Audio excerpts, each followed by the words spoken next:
सम्मानित प्रयोगशालाओं में कार्यरत कर्मचारी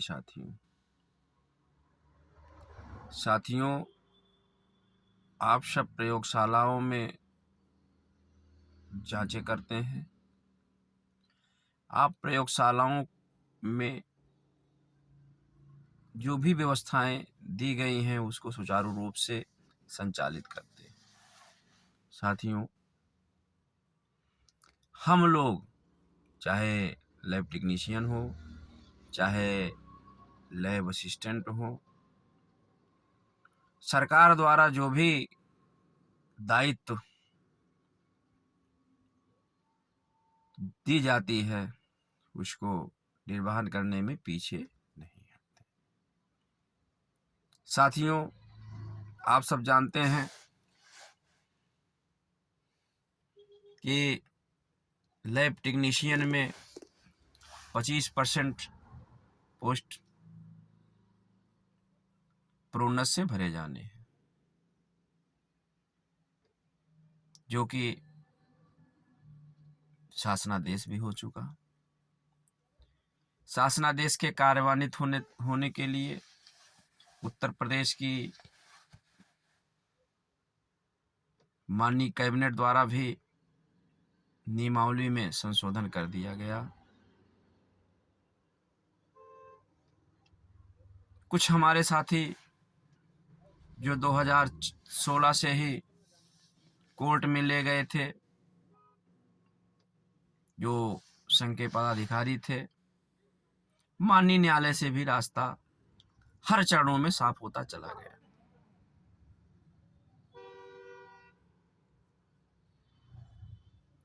25%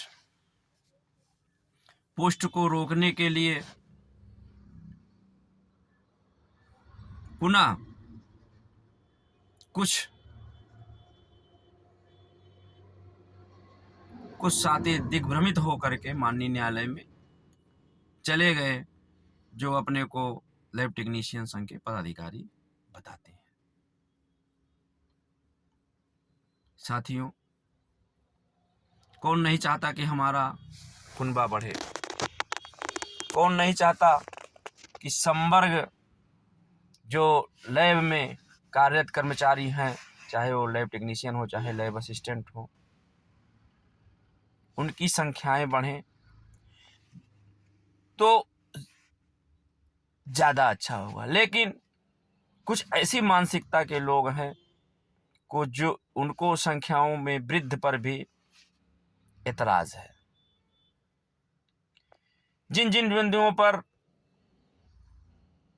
आपत्ति दर्ज कराई गई थी, उन बंदियों का निस्तारण चाहे महानिदेशालय स्तर से हो, चाहे शासन स्तर से हो, चाहे सरकार के स्तर से हो, उसका हो चुका है। बात प्रशिक्षण की थी, प्रशिक्षण कराई जा रही है। साथियों, चलिए यहाँ तक तो ठीक था, लेकिन क्या ऐसे लोगों ने कभी सोचा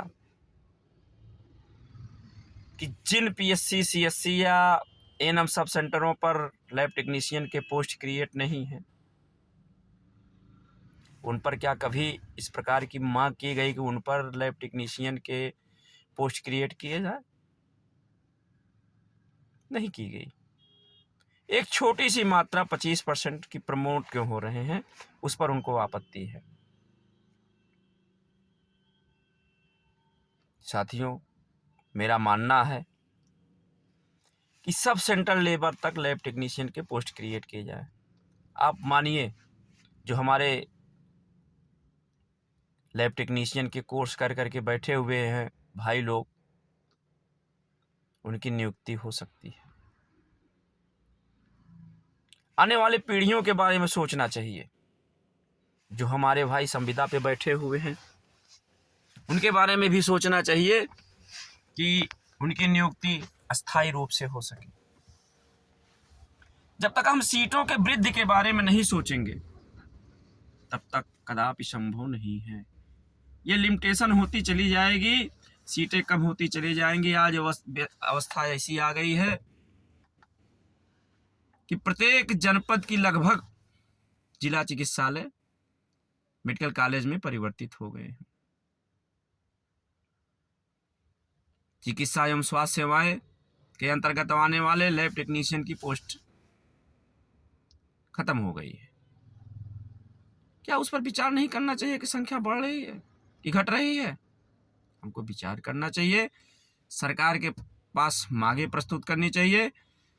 दूसरी बात कि जो लैब की जांचें हैं, चाहे वो लैब असिस्टेंट हो चाहे लैब टेक्नीशियन, उन्हीं से कराई जाए। प्रायः ये देखने में आ रहा है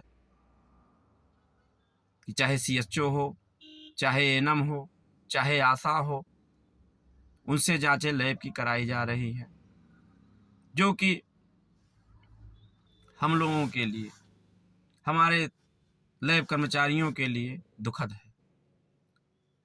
साथियों, हमें अन्य संवर्गों से भी सीखना चाहिए, चाहे स्टाफ नर्सेस हों, चाहे फार्मासिस्ट हों। वो अपने पोस्टों को बढ़ा चुके हैं, वो हर जगह अपने पोस्टों को क्रिएट करवा चुके हैं। उनकी पोस्टें क्रिएट हो चुकी हैं, उनकी संख्या बढ़ चुकी है, उनमें इस प्रकार का कोई विवाद नहीं और ना ही विवाद उत्पन्न किया जाता है। लेकिन दुर्भाग्य की बात है कि घृणित मानसिकता से ग्रस्त कुछ लोग जो लैब कर्मचारियों की संख्या में कटौती होते देख रहे हैं, जो चाहे लैब टेक्नीशियन में प्रशिक्षु हों, चाहे संविदा पर कार्यरत लोग हों, उनकी संख्याएं निरंतर कम होती जा रही हैं अस्थायी रूप से। इस पर विचार करना है।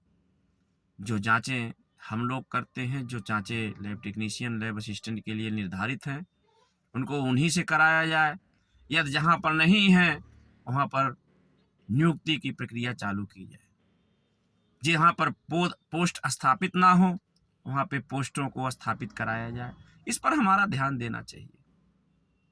हमको वेतन विसंगति पर भी ध्यान देना चाहिए कि मैं लैब टेक्नीशियन संवर्ग के वेतन विसंगति पर भी इस समय हूँ कि कम से कम 4200 हो जाए। अगर आपका होगा तो हमारा भी बढ़ेगा। हम आपस में जो एक कटुता का भाव लेकर के चल रहे हैं उसको दूर करने का प्रयास किया जाए। दोनों संवर्गों में कैसे सामंजस्य हो, दोनों संवर्गों के में कैसे उन्नति हो, दोनों संवर्गों की वेतन कैसे बढ़े, इस पर विचार करने की आवश्यकता है। और खासकर मैं ऐसे साथियों से जो इस प्रकार की भावना रखते हैं उनका आह्वान करता हूं, एलटी संघ के लोगों से, कि आप लोग तैयार रहे। संख्या वृद्धि बहुत जरूरी है। ट्रेनिंग सेंटरें बढ़ गई हैं लेकिन पोस्ट नहीं बढ़े हैं। जिला अस्पतालों में सीएचसी पे, प्राथमिक स्वास्थ्य केंद्रों पे, एएनएम के सब सेंटरों पे जहां जहां पोस्ट नहीं है वहां एलटी के पोस्ट क्रिएट कराने के लिए अग्रिम लड़ाई लड़ी जानी चाहिए, ताकि वहां पर जो भी हमारे साथी चाहे संविदा पे हों चाहे संविदा पे नहीं है, वो सरकारी दायित्वों के निर्वहन है तो आवेदन कर रहे हैं, ऐसे लोगों जो आने वाले हैं उनके लिए सुगमता प्राप्त हो, उनके लिए पदस्थापित हो। वेतन विसंगति की जो एक बहुत दिनों से मांग चली जा रही है उसके दूर कराने का प्रयास किया जाए।